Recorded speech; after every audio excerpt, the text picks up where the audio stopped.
Hello, it's been a while since we actually did anything World of Warship related videos. I mean, it has been too long. And I think this is gonna be a really interesting warm-up. And I'm gonna say this. My personal opinions about Knesebek, the newest brawler cruisers in the World of Warships. And of course in German Tech 3.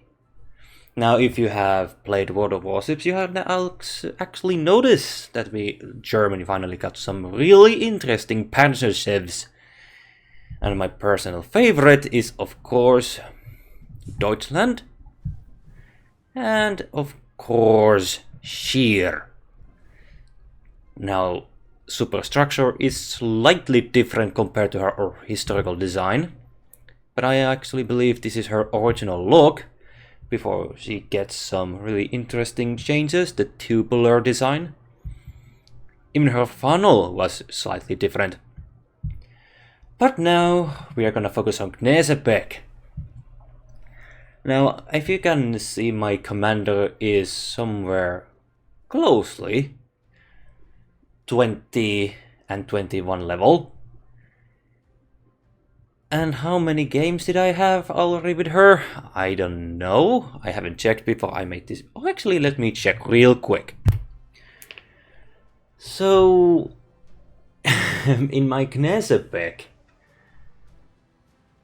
there is only 36 battles in random battles. However, this game is slightly misleading because some reason it won't calculate anything what has been done in operations.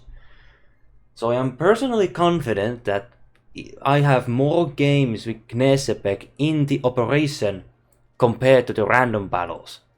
The reason I have more games in operation compared to the random battles with Knesebek is because I wanted to understand first how this ship works. And that is an important part. Yes, you can have co-op battles, but they aren't that reliable information source of how to play this ship.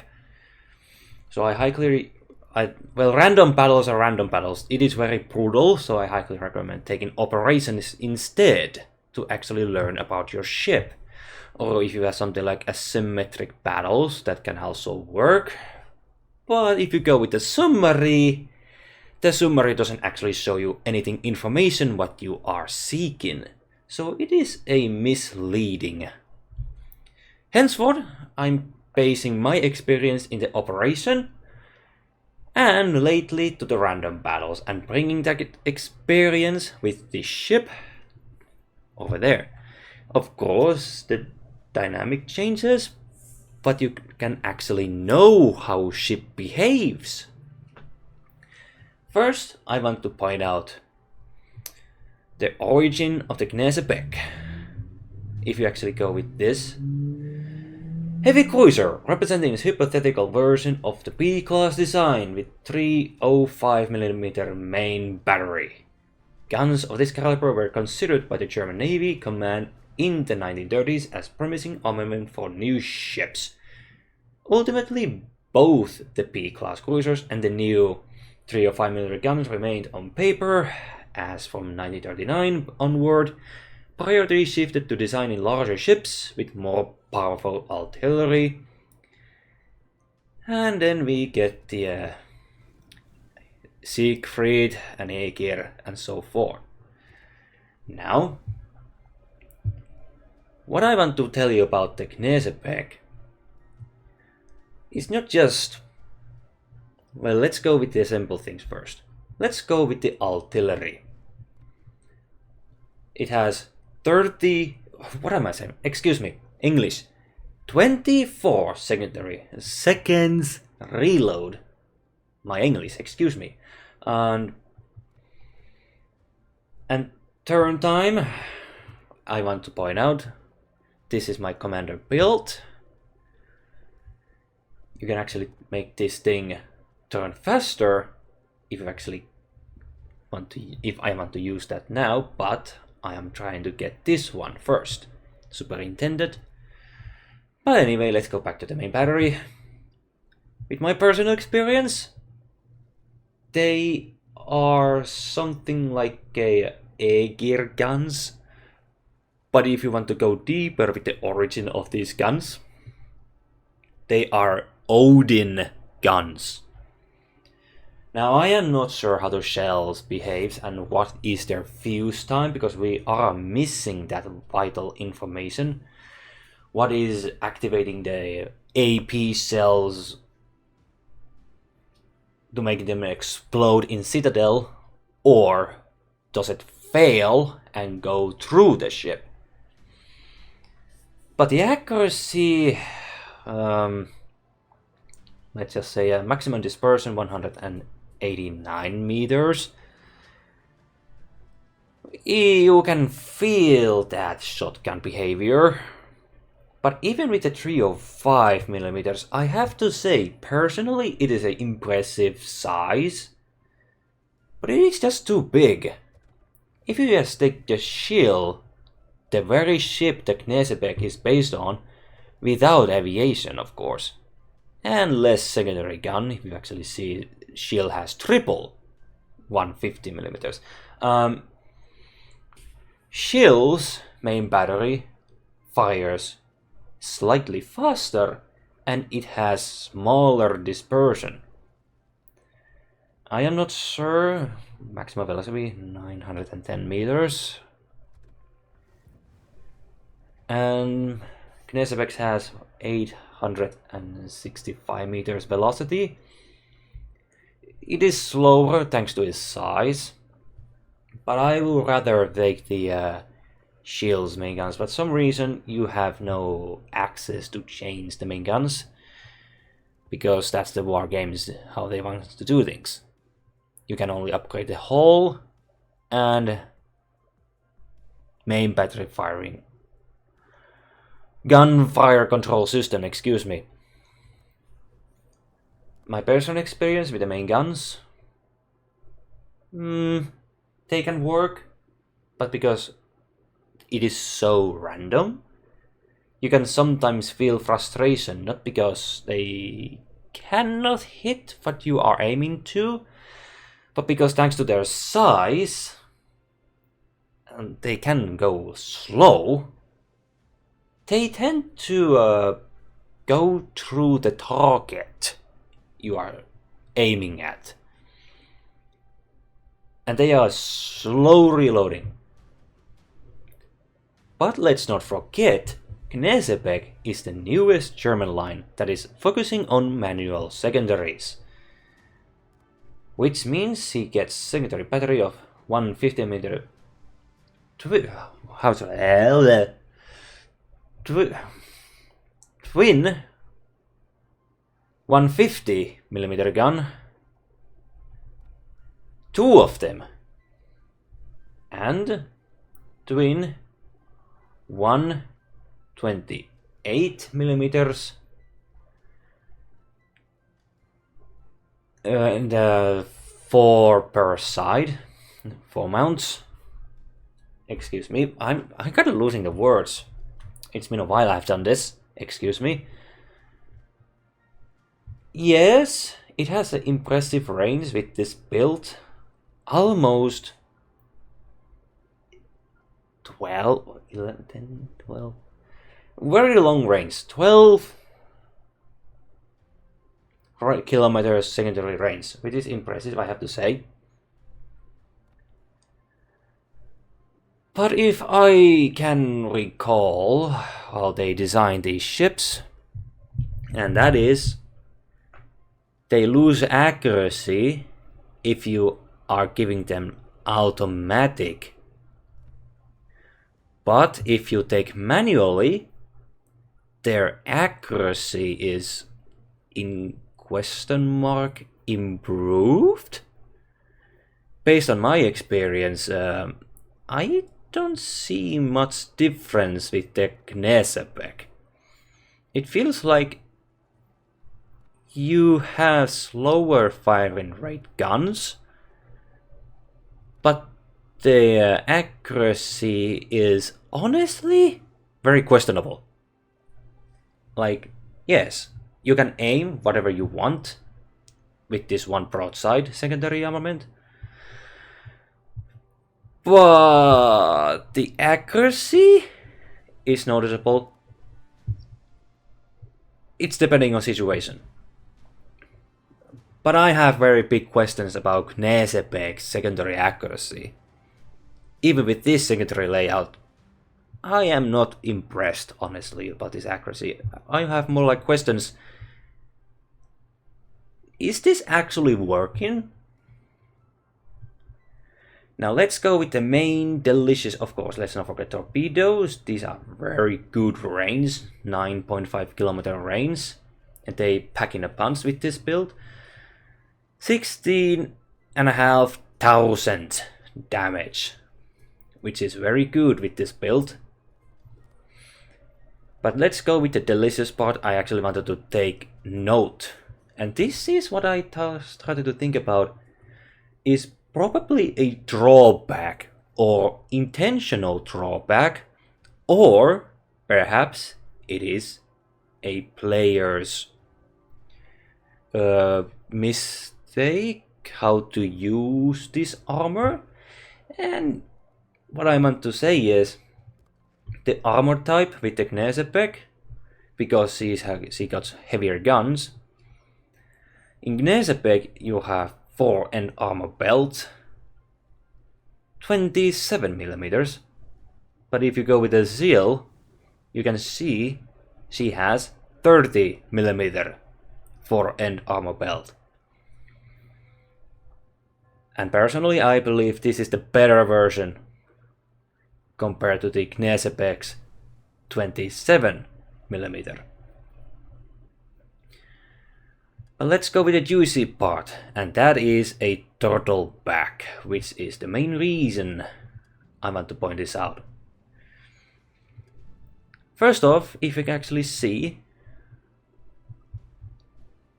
if this is actually giving us enough information, it is. If we go something less, shall we go with the ocean, just a real quick. You can see it is close enough below the waterline or perfectly in the waterline. But I have learned fatal flaw about this design. First off, I want to point out, if you are facing a battleship, something like a Bayern example, this is based on my personal experience, in this side, Bayern is over there. I don't remember the range, was it not very long, perhaps stone thrown range. We are talking about perhaps just over 1 kilometer. Or 2 kilometers. I don't, but let's just go with the 3 kilometers just for this test sake. 3 kilometers from the Bayern. I personally think that I am safe. But if you know Bayern from this German Tech 3 with, was it 15 inch? Well, let's just go with the millimeters. 380 millimeter guns hitting precisely behind my aft turret, which causes my ship instantly being destroyed. And that raised the questions. What I didn't take into account is her turtle back armor. Now let's go with the Azurlane Dome. This is a perfect place to actually see what I'm actually talking about.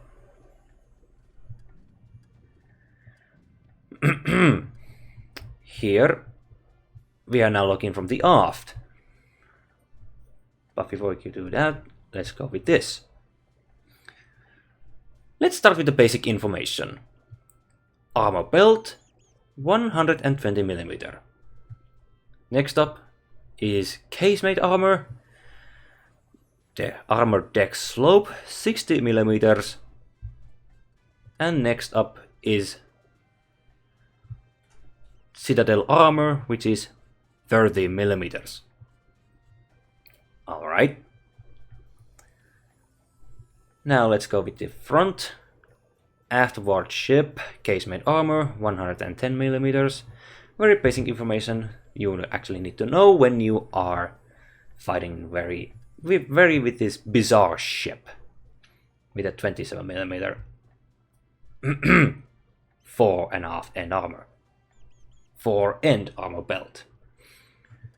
Now let's go with the turtle back, which is the main reason I want to know what I have learned. Now let's look from the far away. As you can see, it is a very deep angle. You could speculate it can actually do some work. 60mm, very steep angle. No problems at all. But if you actually take this ship into battle, you can actually see some really bizarre behavior this armor can actually bring to you. Now, I'm gonna drop you this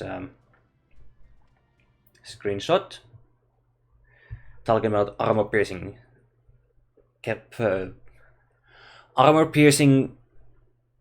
behaviors, shall we say in English, in World of Warships. Now this is just a fraction of the information. Ricochet angles is something we need to take into account. And about ricochet angles, let me point out this peculiar information, which is this one. Knesepek chill inclined deck, which means turtle back armor. Casemate 120mm, turtle back armor 60mm, and citadel 30mm. Inclined deck, which is important information I want to point out. In a front, I want to point out is 60-degree angle, and on the aft is 50-degree angle. Now I want you to pause the video between this text over here about Knesepek and Shield's inclined deck, and of course the armor piercings information, and actually do the math. I actually wanted to try, but based on personal experience, I have to admit, personally,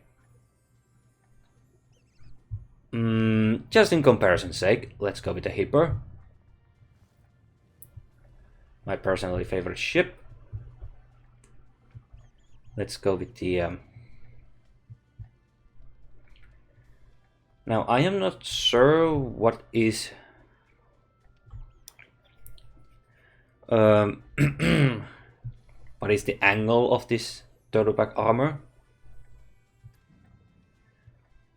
but I will honestly admit that I am more confident with the Admiral Hipper's armor design, but I am not sure the degree angle it has compared to Knesepek. But whatever, in my experience, gameplay experience with the Hipper, way more compared to the Knesepek, I say that Hippers can be way better turtleback armor compared to Knesepek. Even a blind sailor can see that this is way too steep angle. in the front. Let's just say with the 60-degree angle. I don't know what this is supposed to do, but I am confident that this is probably a design flaw. Now, if you have played Knesebeck compared to me, you can actually counter my argument that Knesebeck's throwback is the actually the worst design for this brawling class. But if you ask my opinion, if you want to bring this ship close, personally, either between 20 and 30 millimeter inclined deck is probably the best.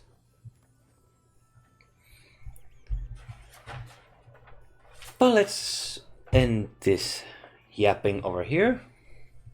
I'm gonna take one random battle, and second one is in the operation. Alright, we are in northern waters. What ships do we have? Not a good start, I will admit. Enemy has Yamato, Kurfürst, Navari, Gustav, then. Okay, I need to remember this is the European battleship, the newest one, the radar. This is gonna be a struggle. A real struggle indeed.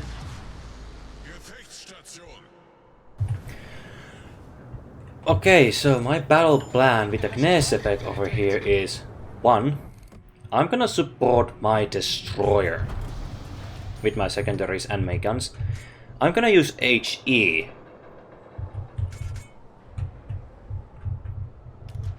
And see what happens, but I'm trying to avoid not getting too close to the sea. Now, let's see what we can actually do. Vinathian. Vinathian has...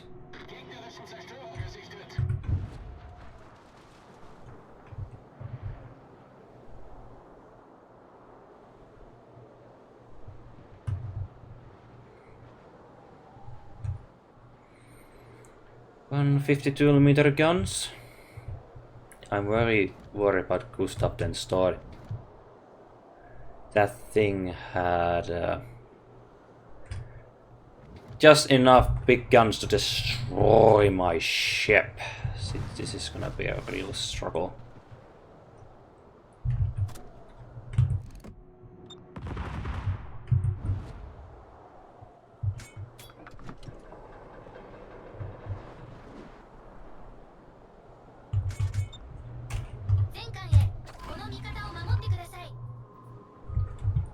Uh-oh.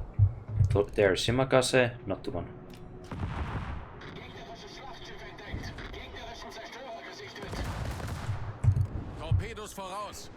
There's other Shimakase, not good.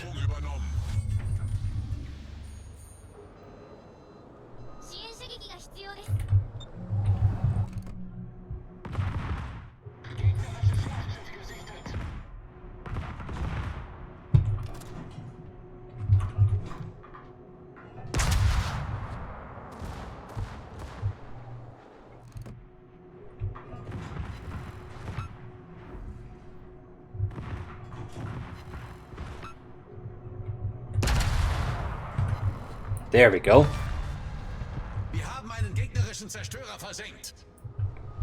There comes the Yamatos and Gustavs.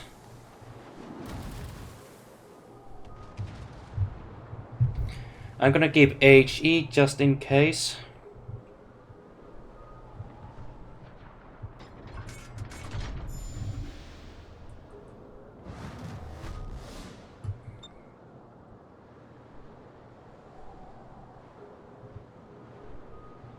Okay, we have 2 Gustav den Sore. That is supposed to be stealthy battleship, if I recall, but I could be wrong. I should actually learn about that ship. That ship has caused me so much trouble when I was playing Destroyer. Especially the Elbing line. Jet 31 is my personally favorite destroyer, I have to admit. But Maker, then tier 9 destroyer on the German Tech 3. I don't know, that ship is disaster. But who am I to complain? The Wargaming was actually following the ship design based on the real life. What is Yamato doing? Don't tell me Yamato gave up. Yeah, Yamato gave up. That's a free farm. Let's go. Alle Stationen, brauche Feuerunterstützung.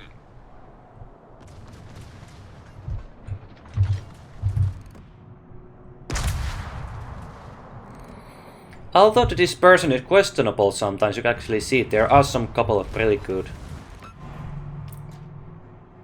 ones happening time to time.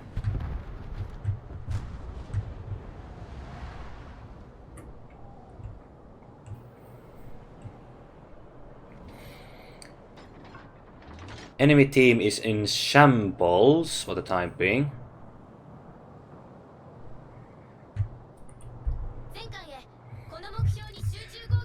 But I did what I could, with one goal, to support my destroyer at the first get-go. It was successful.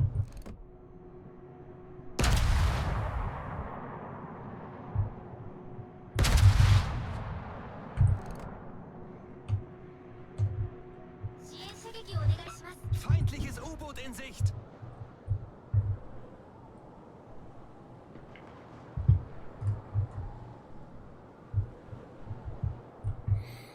If enemy team could capture A, they can get more points and we can continue the fight.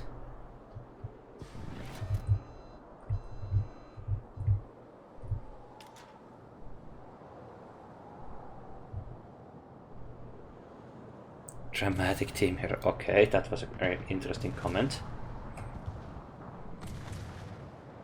But as I mentioned, we are gonna take first PvP, and then we're gonna go with the PvE, which is Operation. Operation actually pushes your ship to the limit and your skills, which is I personally recommend playing time to time.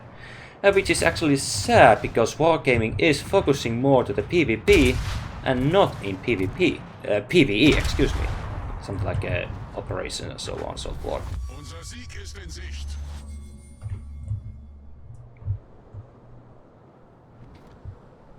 Enemy team is interesting shape. If I can just take some cover over there.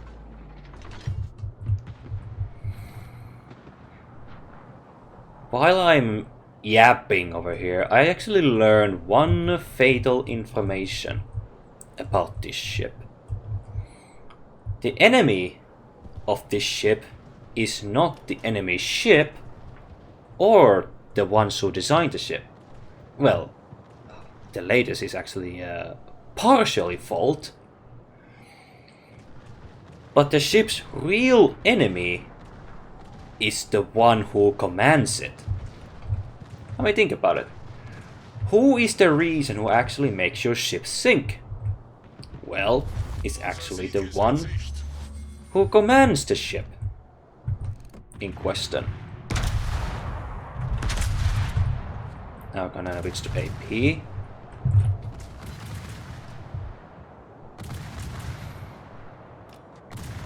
I know if those battleships can actually get hit on me, it's the end game for me. So I'm gonna try to focus on more like a using my front. Torpedos auf Backbord.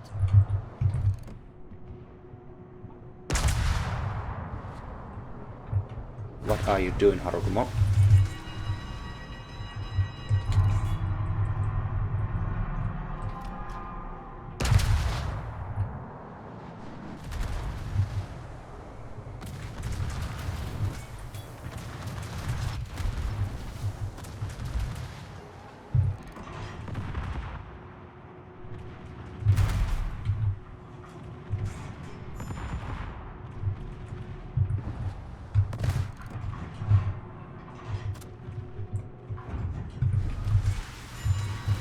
Okay.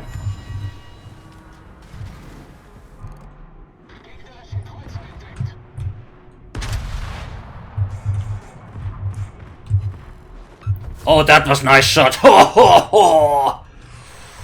That was nice shot, I have to admit.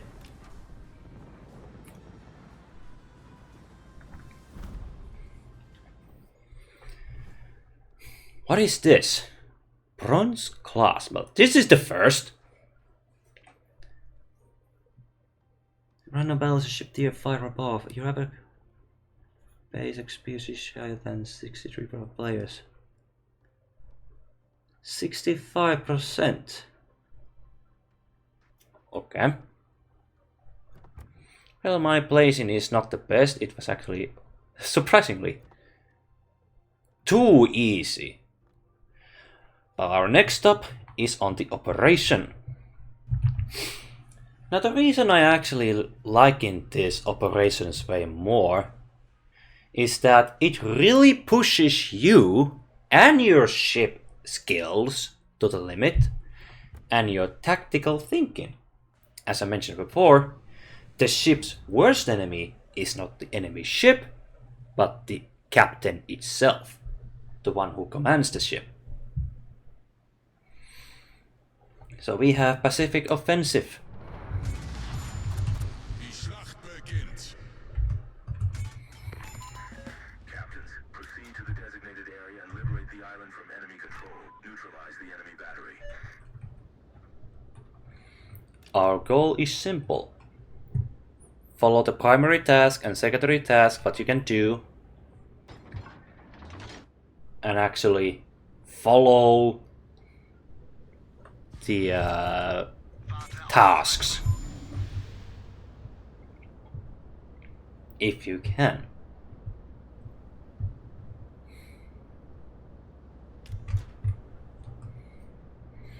Like in this case, one ally ship must stay within 6 kilometers.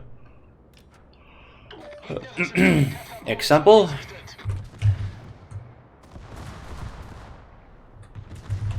Yapping is not my strong suit.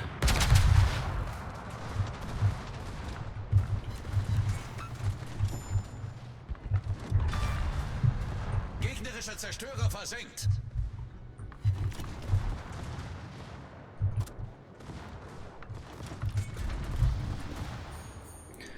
Now in this specific we have tier 9 and 8 mixed, which means there could be tier 9 enemies on the battlefield, if I recall from my experience. Greifen Sie die Küstenanlagen an. Gegnerischer Zerstörer versenkt. Jawohl. Jawohl.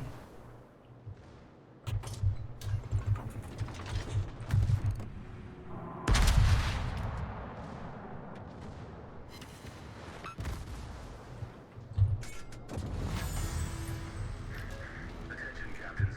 San Diego must approach the island before it can be secured.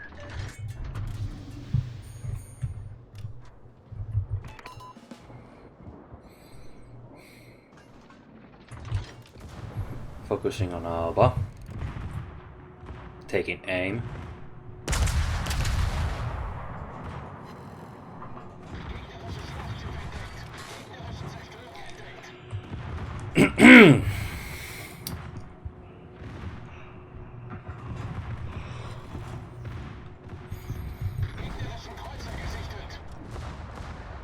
Well, that was unlucky scenario. I really hoped to hit Citadel, but I guess that went too high and aimed to a specific part that actually meant overpen.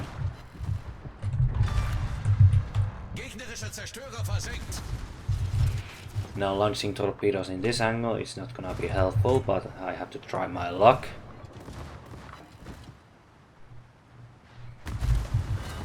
Now let's go with the manual secondaries for a moment.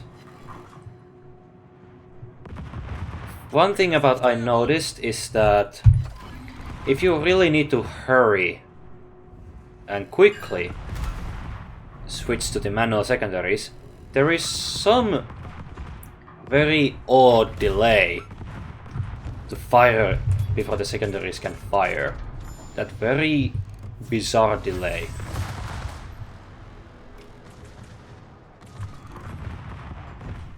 There have been some occasions when I have to actually click a couple of times to actually make Knesebeck fire her secondaries.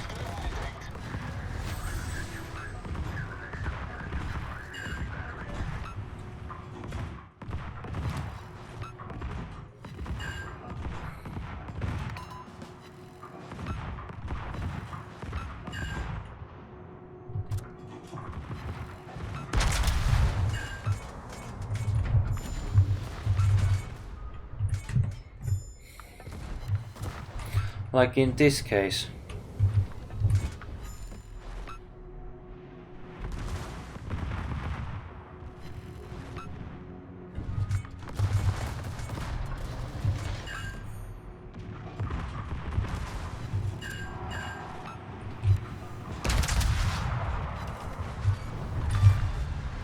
Gegnerischer Zerstörer gesunken.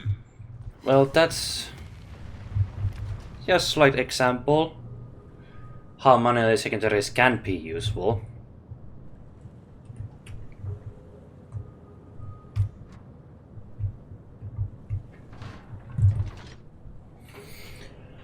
Onward to the next target. Switching to HG for a moment. We have so many light armored enemies on the field.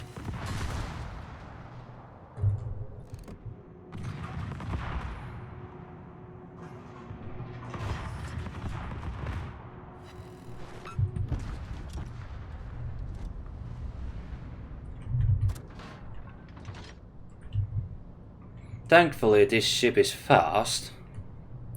34 knots is a really good speed.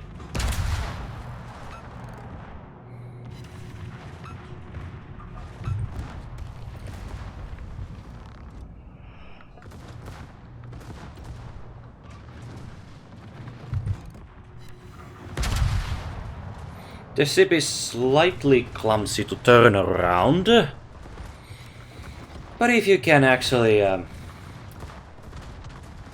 work and learn, let's just go with the, if you can learn how the how much this ship turns and how quickly or slowly, shall we say, you can make some very impressive dodge maneuvers, even with a clumsy ship like this.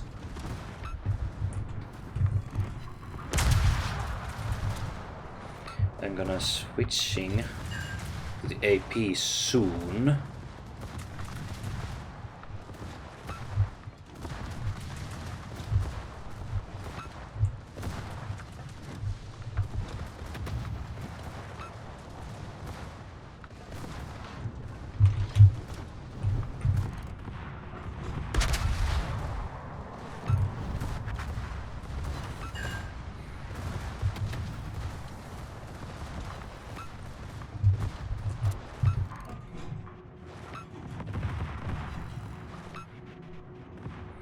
Need to reload my secondaries, and there we go.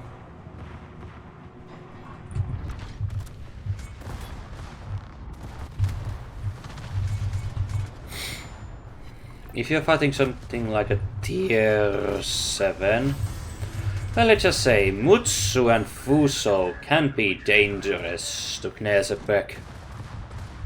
Problem gelöst.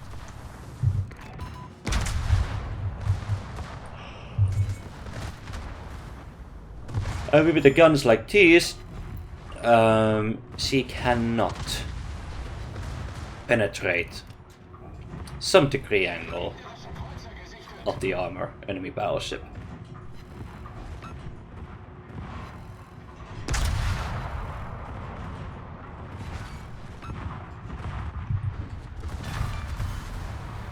gegnerisches Schlachtschiff gesunken.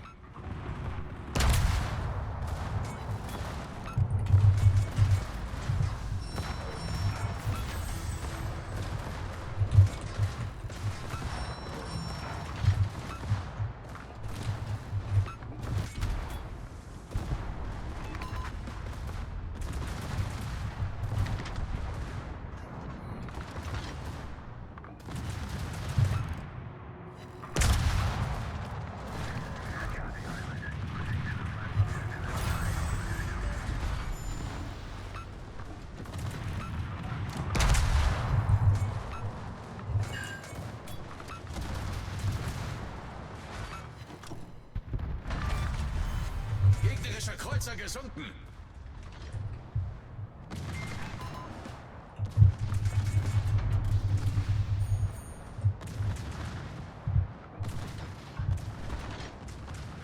Okay, I think San Diego is a slightly confused for a moment, but let's go destroy the coastal cannon.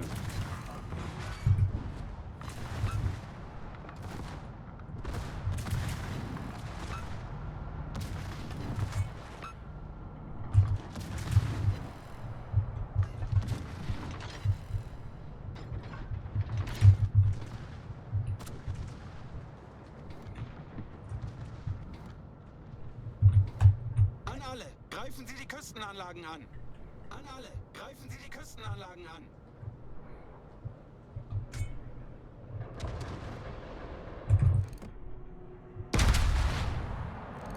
Now that's a really good dispersion, I have to admit.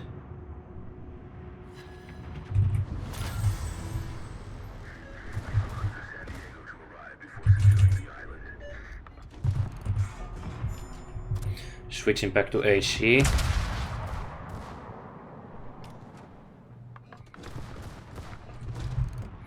I am using mostly the automatic because there's just so many enemies.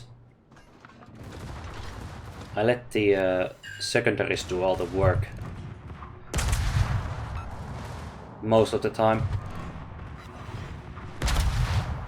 Because I am more confident they can actually hit more with this way. Gegnerischer Zerstörer versenkt.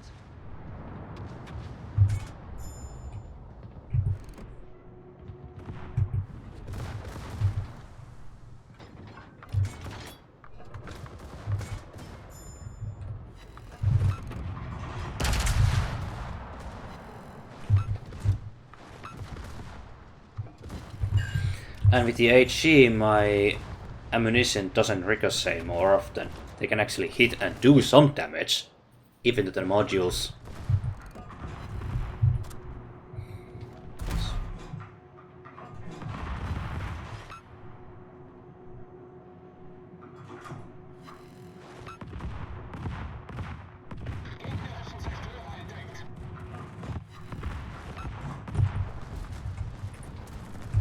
Achtung, melde Zielposition.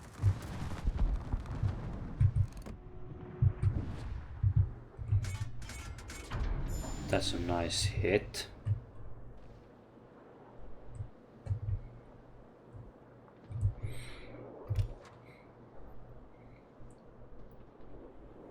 Enemies are starting to surround us, but thanks to the San Diego healing capabilities we are doing fine.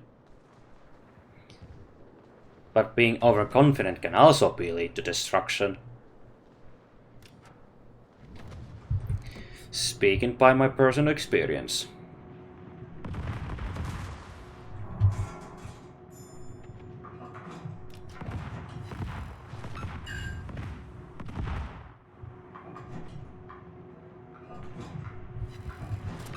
Okay, hold up.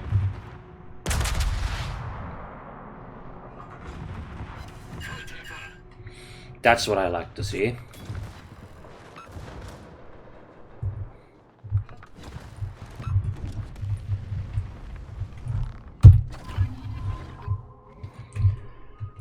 But over there, and now we are starting to see the final push, the final wave.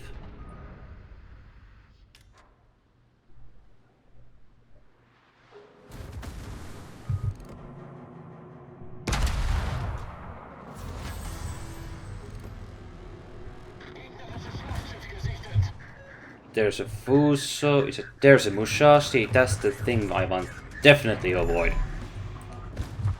Same goes with the Fuso. Those two battleships are really big risky to Nesepex, and it's very clumsy armor.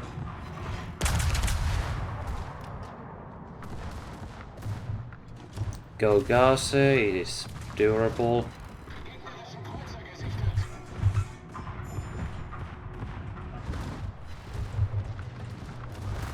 Feueralarm!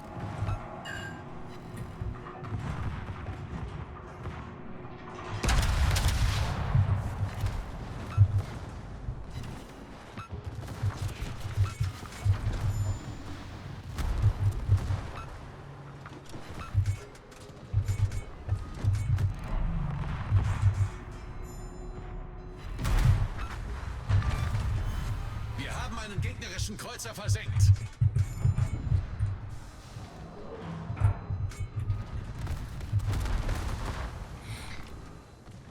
Even bow in 27mm is somewhat questionable.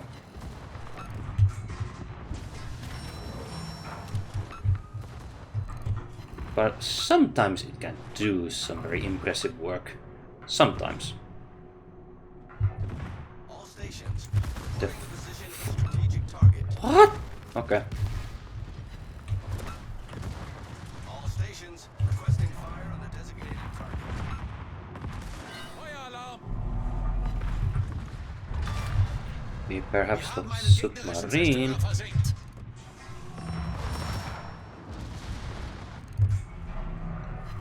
That's the accuracy I'm worried about. These are supposed to be accurate, but sometimes they can be unreliable, but they can do the work.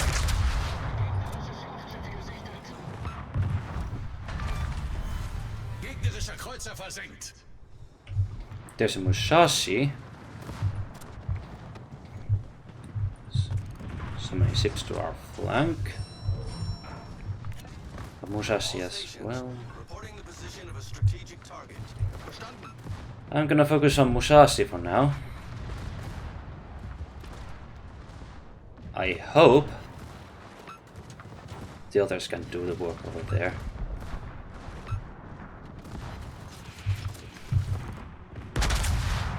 Yeah, Musashi is taking heavy pounding. We are doing a very good job.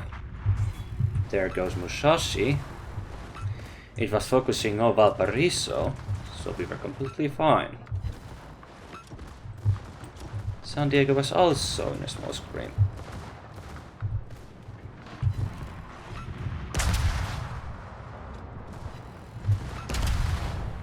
Carnot. What was Carnot? Oh, was it that ship?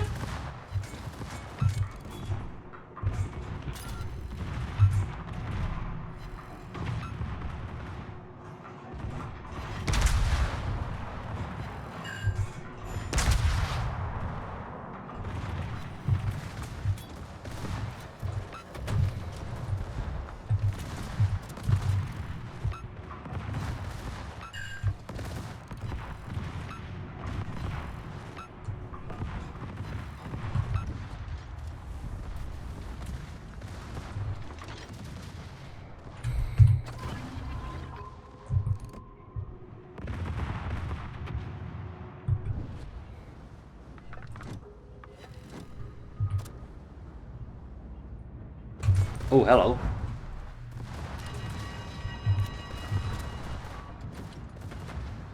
Oh dear.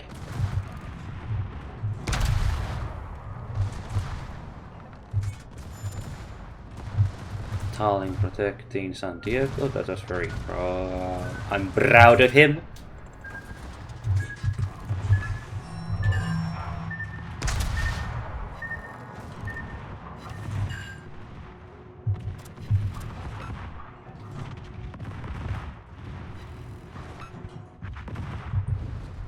Mutsu is left, but we are so much complete with this one.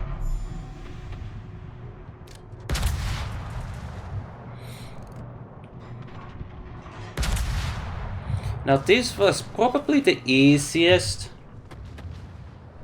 this far, although we lost 2 ships, but they did some very good job protecting San Diego. Although they went too far away. But at least they did the job.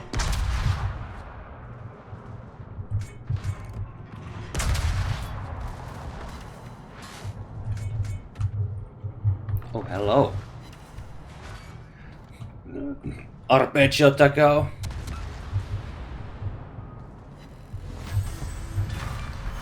Oh, that was lucky hit. Natural select. Did I destroy 10 ships? Okay. Just noticed that.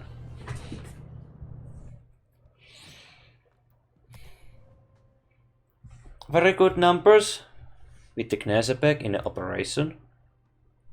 Tallinn did some really good job. Actually have to give some praise. Plays well. Walpars as well. Plays well.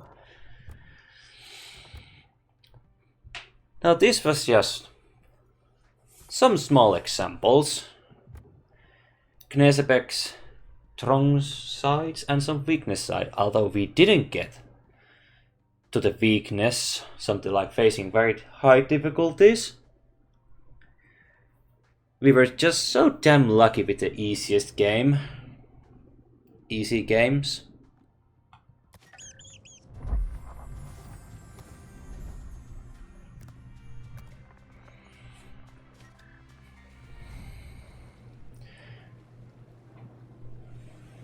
In the end, it can be fun ship as long as you know how to play with this ship.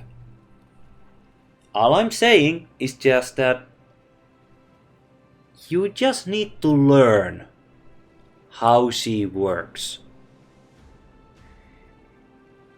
It's all it takes. It's all you just need. You just need to learn. I have some mixed feelings about this ship and its very bizarre armor design, and particularly I am not proud of her turtleback design at all. That is the biggest design flaw this ship has, even in close range. Even Knesebek can easily citadel the other Knesebek with just a very lucky shot over 10 kilometers and beyond 10 kilometers. Just a very lucky hit. Somewhere between torpedo and aft turrets. Or some really lucky hits also beneath the front turret and below the front turret. Because these tend to be some weaknesses about the turtleback armor, and of course the plunging fire. Although her deck armor is only 30 millimeters. Same goes with the casemate armor. But she's a fun ship. Fun ship with big flaw, and that is a turtleback armor. That is my message in this video. But in the end, she is a fun ship. Just hard to play. She is extremely hard to play. That's the problem. Now then, I guess we have now come to the end of this very bizarre video about Knesebek. If you want to see more, leave comments down below. And of course, subscribing and hit the bell icon will also help the channel. I wish you great weeks. Please take care of yourselves and see you in the next one.